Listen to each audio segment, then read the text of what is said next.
I'd like to warmly welcome Reverend Blayne Higa to present us with his thoughts on the second of the steps in the Eightfold Path from the Buddhist tradition.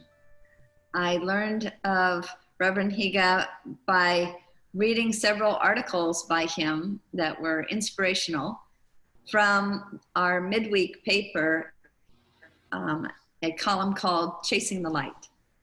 And he was talking about experiences with people in his temple in particular. And it was such a heartfelt message that he sent. I thought he really belonged here in the Gems from the Wisdom traditions, and expressing some thoughts from his, no doubt, deep consideration of this topic. And I'm going to allow him to tell you more specifically where he's from before he begins his little presentation to kick us off. So Reverend Higa. Hi, aloha everybody. It's a pleasure to be here with all of you. Thank you to Renee for inviting me to participate and to share with you today. My name is Reverend Blayne Higa. I'm the minister at the Kona Honganji Buddhist Temple, located in Kealakekua, on the Kona side of the Big Island. I'm originally was born and raised in Hilo, here on the Big Island, and spent many years on Oahu, living and working there. And so I recently received my full ordination back in 2018, actually. With the Nishi Honganji, or the Jodo Shin Honganji Ha tradition. So it's a Pure Land school tradition. But yeah, I'm really glad to be here with you. So. What are your thoughts on right intention, and what are some of the challenges in actually embodying it, and what do you share with some of your practitioners along the way? Yeah, so actually, maybe as we get started, I'd like to invite us to take a moment for a quiet meditation. And this week has been really difficult, I think, for a lot of people. We reached the over 100,000 mark in COVID deaths across our nation. We also had the death of George Floyd in Minneapolis, and there's a lot of things happening in our country and in our world right now. And I think it's important for us to maybe set an intention. In Buddhism, we have a practice called metta, or loving kindness. And I'd like to invite us to take a moment to sit quietly and offer metta, or offer loving kindness, to the world around us that's hurting and suffering. So take a moment to close your eyes and to join me for this meditation. And let's offer our deepest intention and our aspiration for the well-being of others.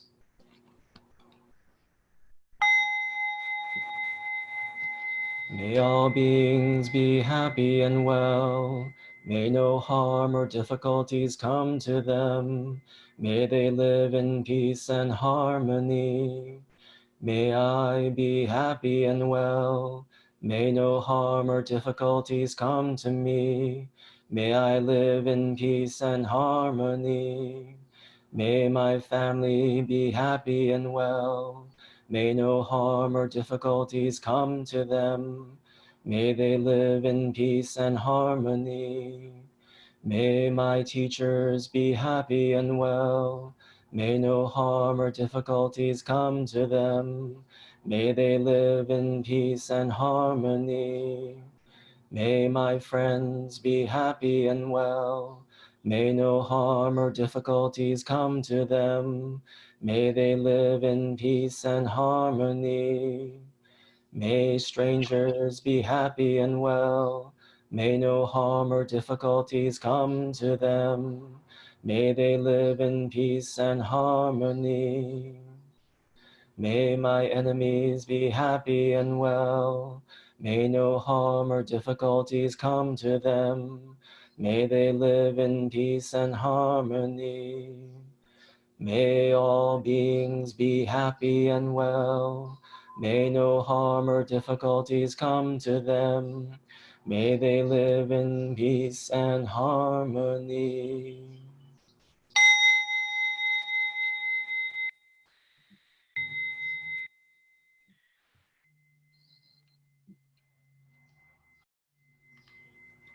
So, as we journey along this path of the Dharma, and the Eightfold Path in Buddhism, the first two, right view and right thought, or right intention, or right understanding, form the basis of wisdom and how we conceive of wisdom, right? So as we understand right view, right, it's being able to see clearly our life, the world around us, and what is happening, right? And then from that point, right thought or right intention, right, is the kind of the generating force of the rest of our practice, the rest of the path, that we start with this intention. We start with this thought of compassion, of well-being of others, of self and others, and put that together, right? That is the foundation of wisdom, that we see clearly, and then we cultivate a mind or an intention of goodwill, of loving kindness, of compassion for self and others. And then, so that kind of leads on to everything else, in the Eightfold Path, right? That from a heart of compassion, from a heart of kindness or loving kindness, our speech is loving, right? Our actions are kind. Everything that we do comes from this place of goodwill. So, that's kind of the foundation of this idea of right intention or right thought. That's central to this path. And within the tradition that I come from, the Pure Land tradition of Jodo Shinshu, in our practice, we recite the name of the Buddha, of Amida or Amitabha Buddha, and we say Namo Amida Butsu, which is I entrust, in the Buddha of infinite light and life. And this idea of entrusting, or this idea of Namo or Namu, that I entrust, right, is an aspiration, is setting an intention for our lives, for our practice, of how we receive the working of wisdom and compassion in the world, how we understand and how we encounter, right, ultimate reality or ultimate truth, is through this sense of entrusting, the sense of opening ourselves up to that working, of the universe, which is compassion, which is wisdom operating in our lives. So.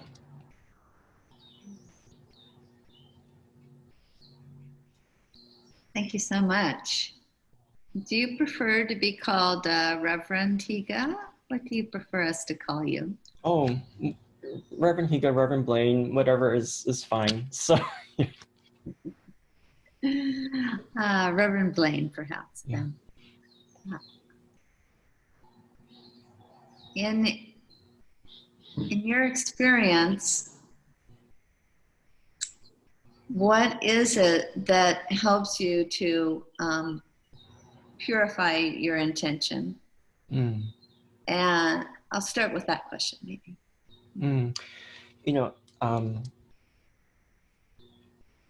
It's the recognition, right? So when we go back to right view, right, that starting point, right? It's in Buddhism, right view or right understanding is to see clearly the nature of life, right? Which is like life is impermanent, life is interdependent. And so when we come to understand, right, that our lives, every aspect of our lives is intertwined with each other and with the universe and with the world, and that we're only able to live because of multiple factors, right? Seen and unseen forces in our lives, which enable us to be here in this present moment. And so it also, in the recognition, right, is my own limitations of being able to see clearly all the time, right? How often do we not recognize what is there and what is present and how we are sustained?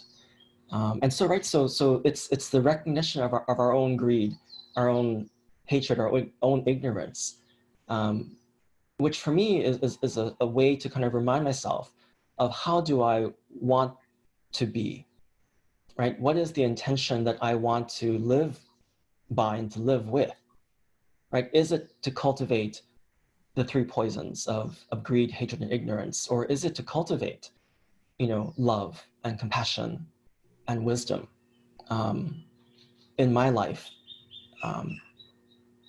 So I think, it's really kind of, it boils down to, right, understanding our human nature, right? Who are we? Why are we the way we are, right? And then from there, setting the intention of, okay, I know myself. And once I know myself, I can see myself clearer. I can see the world clearer. And I can set that intention of being a little bit better each day.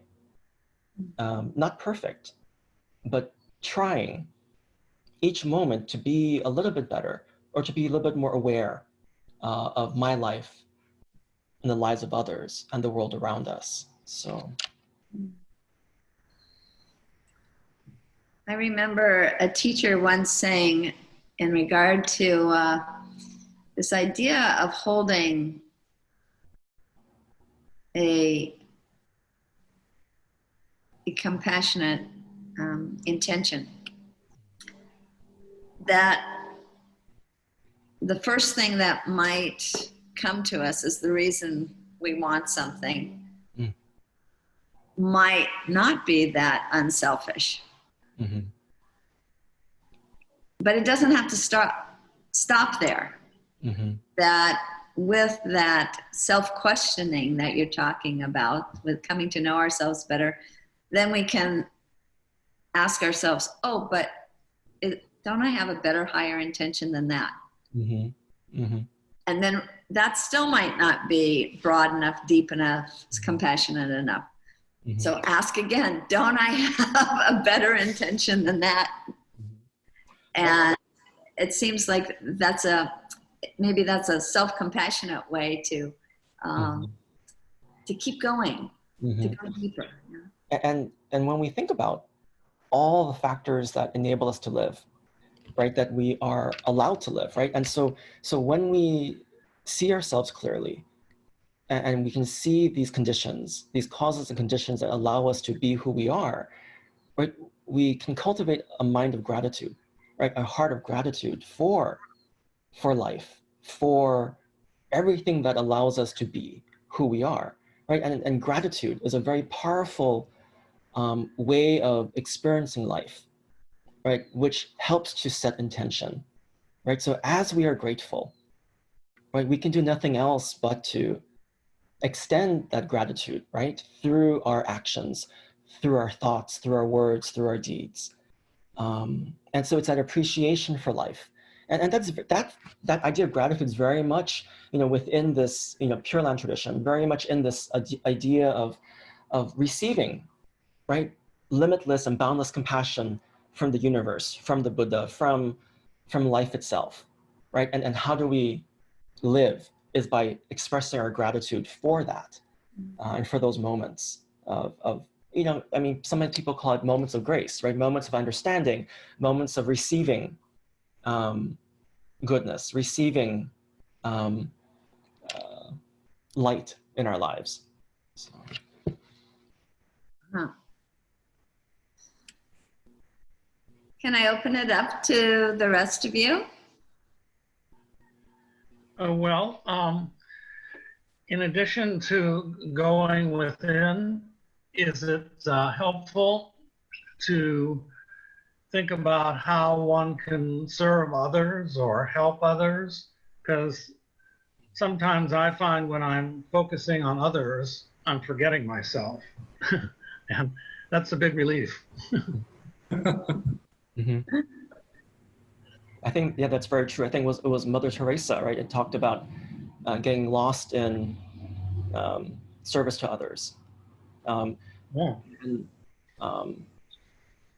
And I think, right, when we're grateful, right, when we can see life, you know, and our place in life, right, that it's not just about self. It's always in relation to the world around us and to other people, right? Because we fundamentally cannot exist without being in community, being connected to others. And so naturally we should be able to kind of, you know, as we think about and deepen our self-reflection, then we're able to make that connection, right? That my happiness is tied up with the happiness of others. Mm-hmm. You know, my suffering is tied up with the suffering of others. That there is this, you know, deep, profound connection that we all share as human beings. Thank you. I could raise a question. Thank you, Reverend, for the presentation. And we're just reflecting on how often that feeling that you're expressing of interconnectedness, of wanting to be of service, of being grateful, and of realizing that because of our interdependence, there's you could say like a duty that we have to reach out to try and assist others. But sometimes we, especially because we have access to the media, we often have the feeling that there's little that we can do. There's little that we can practically do in relation to, you know, all the suffering that's going on out there. And I was just wondering if you could speak to that. Is that an illusory idea that we really can have very little effect because our circle of influence is so small? Is that part of the illusion we need to overcome? Or should we just be content with the idea that, well, we can just have small effects in our own daily life, in our only, you know, immediate surroundings? That's a good question, right? And I think, you know, we all kind of, you know, feel that weight sometimes, right? That there's so many things happening, and what can we do? You know, there's a story of from the Buddhist scriptures of these animals in a forest, and one day, you know, the forest began to burn, and you know, as try as they might, all the animals tried to put the fire out, but then they were unsuccessful. And so the lion, the king of the animals, said, you know, we must leave. You know, this is hopeless. And so those animals left. But then what they noticed was a small bird was flying to a nearby lake, dipping its body into the water and flying back to the forest and dropping a few drops of water on the fire, which kept raging.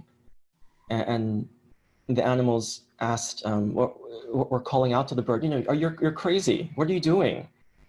You know, and the bird took a break from his work of trying to put the fire out, and he told them, for him, it's not about whether he can put out the fire, right? It's about what he can do, right? And this is what he can do, right? And he can try, because that's all he can do.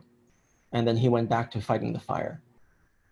And so, I think when we approach our lives and approach situations that are just very challenging, I think it's important to remind ourselves that no deed, no action is worthless, right? That there is meaning in whatever we do, because our small part, if we can brighten, right, just a small part of our world, wherever we're at, that can ripple out, right? That if everyone did their part, their small part, then our world is just a little bit brighter. Can be made a little bit better. It's not going to be perfect. It's not going to be easy, and it's not going to be a quick solution or a quick fix to anything. But I think, right, as we act from that mind of service, that mind of gratitude, of wanting to be able to, to help others and to help our world, that's a starting place, right? That's kind of that intention, right? The beginning and the end of this is that intention of wanting to offer some measure of relief from suffering. So, right, as we see with technology, with social media, with everything, that our world is actually a lot smaller than we think it is. And what happens across the world actually affects us, right? And has, ramifications for our lives, in our communities and in this moment. So, both, I mean, it's both good and bad, right? That access to information, access to technology, and access to feeling like we're a smaller world than we really are. But, when we keep that in perspective, I think we can, act from that place of love, act from that place of compassion. But I think it's also managing, right, our expectations, right, of how do we, because it's so easy to burn out. It's so easy to feel overwhelmed by the enormity of our problems, right? So as we can focus on what can we control today, what can I help, and what can I make better in this moment, then I think we can have more balance in the way we deal with our problems, our world's problems, right? So that was a very helpful. I love the answer.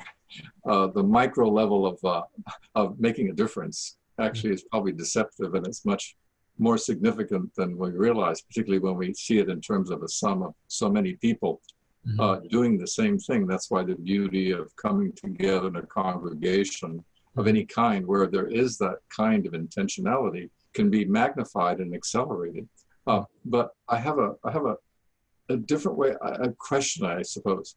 In your beautiful chant about inner harmony and wishing that people not have difficulties and trials, I'm not entirely clear what the word, but I remember the trials and difficulties.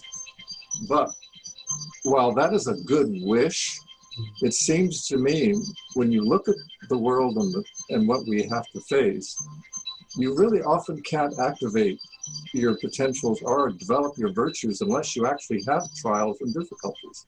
It's like a parent overprotects a child, which is natural when they're younger, but as they grow older, you don't want to overprotect them. You want to have them test and try and be able to be strong when they enter the world. And you would think the spiritual path is that in which you're not afraid of trials.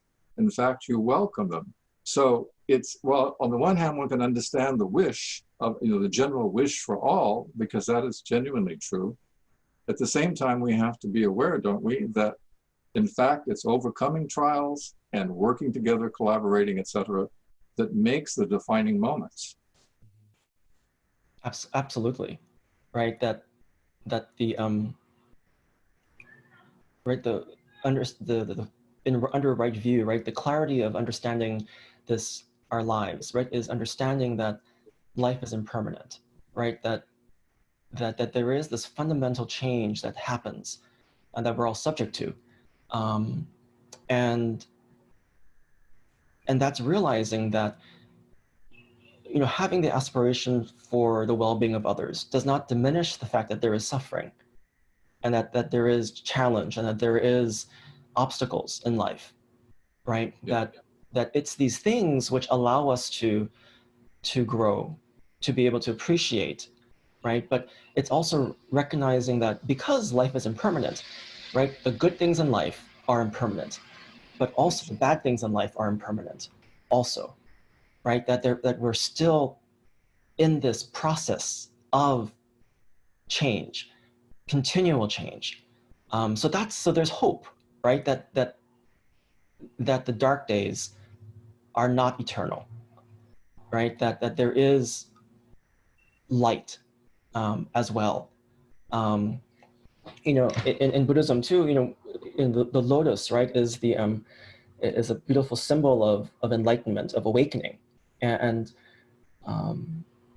when we talk about the lotus, right, as a symbol of Buddhism, right, it's this idea that the lotus does not grow in clear water, right? A lotus grows in muddy water, right? That we need to be able to take those the mud of our lives, right, as the nutrients, right, to be able to rise above and to bloom, and to awaken, and that comes from all the stuff that we go through, right? All those challenges and difficulties and those you know, that's what allows us to be able to rise above, right? It is taking all of those experiences in, taking all of that hardship in, and transforming it, right, through this journey, through this practice, through this path of awakening. So.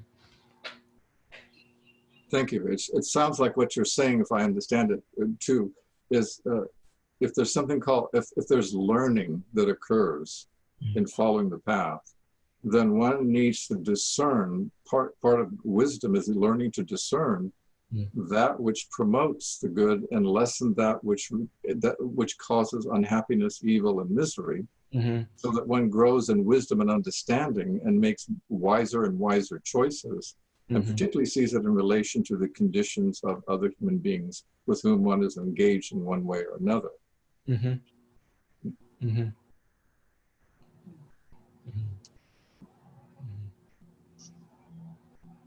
Reverend, I have this question. When we use the concept of the world, it seems like it's not, we have a shared concept of what, quote, the world is, but really, in many ways, it's something that we take in through the beliefs, the opinions, the perceptions of others, maybe especially the media, and then we say, quote, that's the world. And I was wondering, especially with your what you said on intention and so forth, and the Pure Land tradition, in what sense, in your tradition, do we create the world that we live in? Is there like the world, which is maybe quote the existing world now, but there's also another emerging world that we can focus on as well? The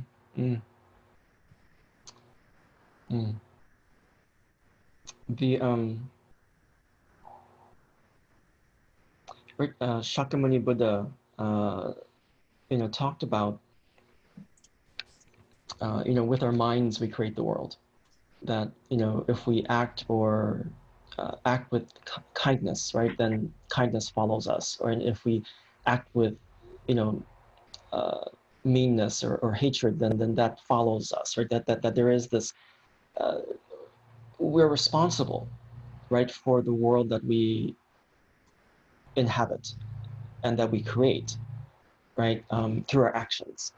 And I think that when we think about the world, right, our world is always becoming, right, that every day we are becoming, right, and as we journey on any spiritual path too, we become. It's this eternal becoming, because none of us are fully awakened. None of us are perfect. None of us, and so it's this kind of a life of journeying and creation, and it's recognizing our responsibility to create a world that is kinder, gentler, more compassionate, because it falls back to us. And right, and part of that creation, right, is our perception of the world, right? How do we perceive life? Do we perceive the cup as half empty or half full, or is the cup just a cup?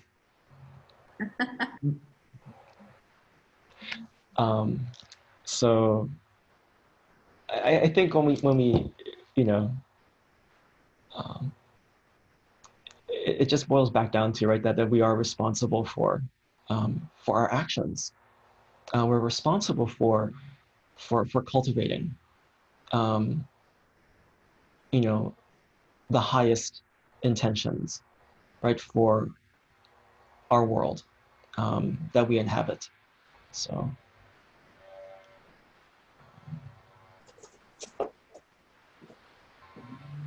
I was so happy to see when we got started today what a balanced contingent we have between the men and the women online. And so now I want to open the floor more specifically to the women. It's our turn. Mary, do you have a comment or question for us? Tag I'm in. Okay. Well, thank you, Reverend. That was enlightening. I do not know really anything about Buddhism and Hinduism and the other. Okay, thank you, Kaya. I had to change positions because I was running out of battery. I love the chant that you did at the beginning. I just find that it hits a real primal note. Thank you. I think of the Gregorian chants in cathedrals. I love the Oli that we do in Hawaiian tradition. It really it does speak to our inner self, our inner being. And I love that it is a journey, and we're all having to decide what is going to be for our individual self. And I applaud you. You had obviously some wonderful guidance and teachers, because you appear very young.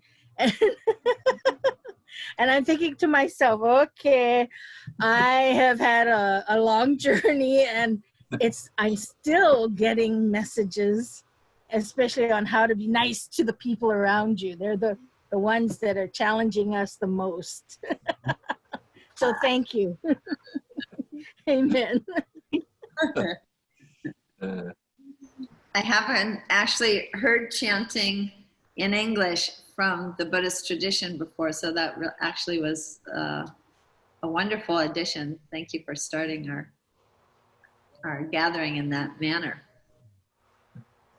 So actually, in our temples here in Hawaii, especially, we have both the traditional chanting, like in Pali, or also in Sino-Japanese, which you're probably familiar with, but we also do chanting of the sutra or the scriptures in English as well. So we do have English versions of our chants as well, and right, chanting and that type of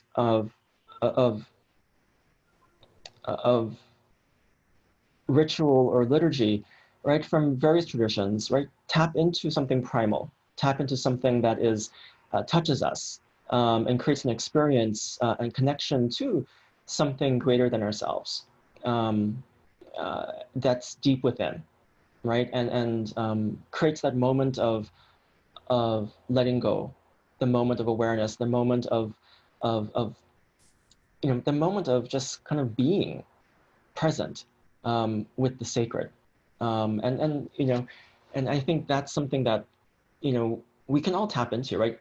People do it through religion, or people do it through some of these more formal practices. Other people go to nature to hear and to experience the sacred, because the sacred's all around us all the time, but it's a question of do we have the ears to hear, and that's the most difficult thing, right, is to hear the sacred often. And even in the people that challenge us the most, that we're closest to, right, that's the hardest to actually to hear from them, right? It's called attachment.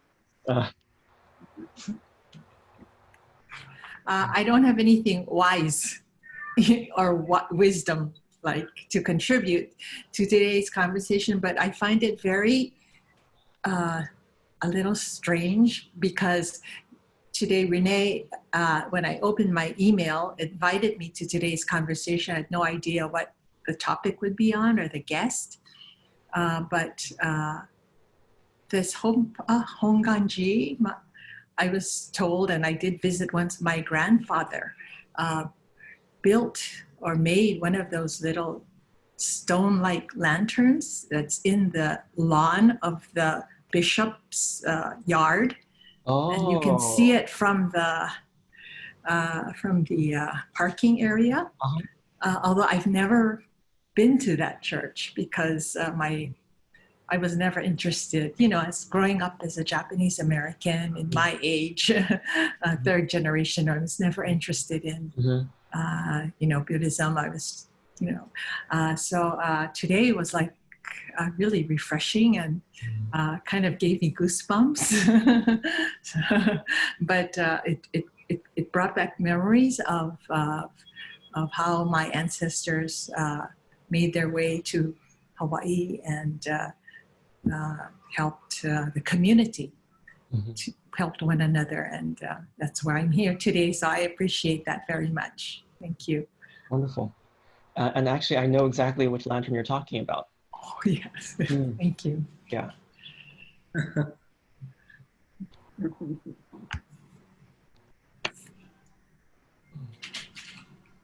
Dominica, do you have a question or comment to share?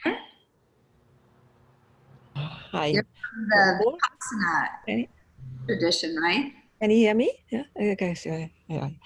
I have more a question. So, if a group of young people will come to you now, they're very angry, they're upset what's going on. What would you tell them? It's kind of, say I'm going in an hour to the streets, and kind of, I heard this morning I looked at both sides, the ones who are really angry that they're going, and the other ones who understand that they're going. So, and and I personally, that's my question. What would you tell them? So say 10 young people coming to you. I think, I would ask them, why are they angry? Right, and begin that conversation of what is happening and how are you feeling, and what is it that you are understanding of the situation and of what's happening in our world, and how does that make you feel, and how are you impacted by it, right? And then we need to be able to have these difficult conversations, right, about race and racism in our country and how it affects all of us. And you know, on one level we should be mad that there is injustice, right? That there is discrimination, that there is inequality, because that is not something that, you know, which is good, right? But then the question is, how do we channel anger, right? And use anger as a means of positive action, right? Of engagement, but also holding, you know, people accountable for their actions as well, right? So it's not just anger, right? And anger's for just anger, but how do we utilize anger in a positive way? And so really, I would kind of want to talk to them about how do we engage, you know, with a anger that is that we're clear about, right? That it's not just rage, that it's not just, you know, a reaction purely, that there is a intention, right, behind the actions that we are about to do or about to undertake. So, you know, I think there's no easy answer, and there's no, but what we have to do, right, is to start listening, right? Listening with an open heart, listening with an open mind, listening with humility to the experience of others as the starting place, right, of the pain, of the hurt, and of our own pain and our own hurt, you know, that is present. Yes, I think it's an expression. So many people are hurt right now, and then, yeah. Thank you. We have somebody else I'm not able to see right now. Oh, there's Sharon. Good. Yes. I remember I had gone to talk Reverend Tetsuno. He gave a story about how he was in his yard watering the yard, and this man came by and he picked up the thing and shot him with the water hose. And the guy looked at him, he just picked up the water hose and kept on watering. Next day, same thing happened. The guy came again. By the third day, the guy was like, "Why aren't you angry at me? Why, you know, I shoot you with the water, but you don't yell at me and you don't get angry at me." He says, "Why?" And he says, "There's no need to." And the guy just broke down because he was somebody that didn't retort back or, you know, come across with the same angry feelings or the same feeling of wanting to get back or do anything. And the man showed loving kindness. That's Reverend Uno. And that's hard to do. But when you can do that, I think it transpires to other people. And sometimes you don't get a reaction from somebody that like how you expect, but to keep on to doing the path. So he gave that example as doing that. And I don't know, I was gone because the mail lady came and she always does good stuff. So I had a little gift for her to give her. But because, did you tell them about that it's Obon season and gratitude toward our ancestors? Did you get a chance to tell them? No, not yet. Maybe to share that. Sure. Because we're going into that season. Yeah, so I'm sure everyone knows of the Obon season, or, you know, that especially in Hawaii, you know, it's a really popular season from, like, you know, basically June till August, or ending of May till August. You know, there's a Bon dance and a Bon festival happening at all Buddhist temples across the state. And so Obon really is a special time for us. It's kind of like maybe akin to Dia de los Muertos, the Day of the Dead, from Mexico, in that we reconnect and we remember our ancestors and those that have enabled us to be here and to exist and to live, and we celebrate our continuing relationships, you know, with our ancestors, right? That you know, death is not the end of a relationship, and we always are learning from our parents, our grandparents, our other loved ones in our lives.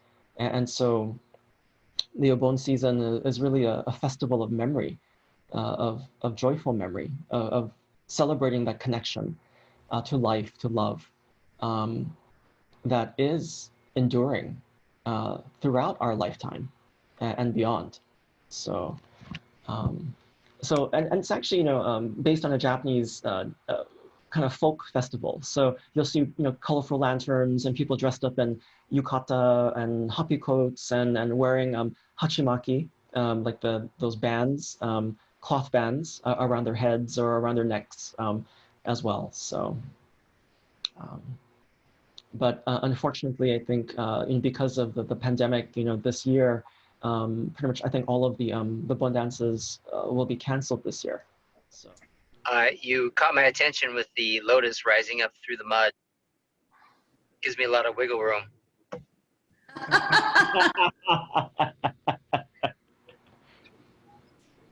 An excuse for continuing to make more mud. Mud is endless. So. Yeah. Well, thank you for the talk. It was awesome. I'm out driving, so my attention was a little. But that part really spoke to me, just about. It reminded me of the story that Ronald Reagan used to talk about, the kid in the pool diving in and out, looking for the pony. Yeah. So my practice today was called Notice, because somebody in my running group was noticing that there were a lot more homeless people and things were a lot dirtier. And I thought, well, I didn't notice that at all. And because I wasn't looking for it. And so the thought came to me, well, do you notice that you notice more of what you already believe to be true? So I think it's related to how we create the world is, what we believe to hold true, we look for, and we cultivate more of that through the choices that we make. That's kind of how I made sense of what we were saying. Yeah, it's true, right? That we right, how our perspective on life, right, informs and colors the way we perceive and the way we receive information and take in the world around us, right? Do we see the glass as half empty or half full, or just is a glass, or is they talk about we talk often about the kind of like the thought bubbles, or the kind of like these especially in social media, right? That we're kind of talking to just the same kind of like group of people, or people who think like us, or we only receive certain things because we like a certain thing, and so we sometimes, right, only can see life from a way that we're predisposed to see, right? But I think when we right, on any spiritual path, the spiritual path is asking us to question that reality, to question our perception of reality, right? And to see life in a more open and more expansive way, so that we're not attached to one fixed view of how things should be, right? That's the struggle that we all have to face, and work with on a daily basis, in order to make the best decisions possible, in order to make the best of best choices. So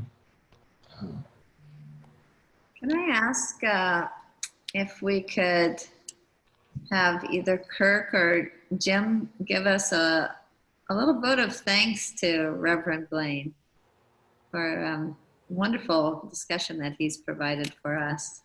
he said so many really what I call sparkling thoughts that were helpful to kind of adjusting one's kind of conventional perspective on things. So that, as he was saying in the end there about being spiritually open to multiple views on the way to walk the path, I find that very beautiful. And very hopeful in terms of the future, because it builds a kind of agnosticism where one is humble, as he was stressing further, that the spiritual is so deep. There's room for a lot of people and a lot of views and learning. You know, it's magnificent. And I have to tell you the story about the bird. I've never heard that one before, but that was just really a very powerful, simple story. But boy, I can see that applied in so many different ways. It just is like it answered Maurice's question.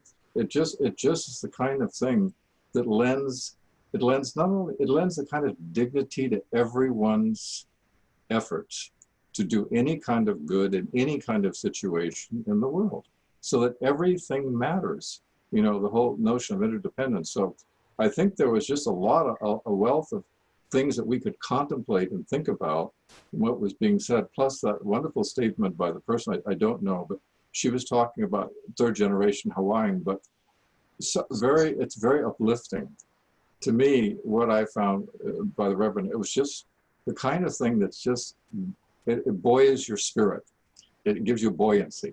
And that's just a very wonderful thing to give us all.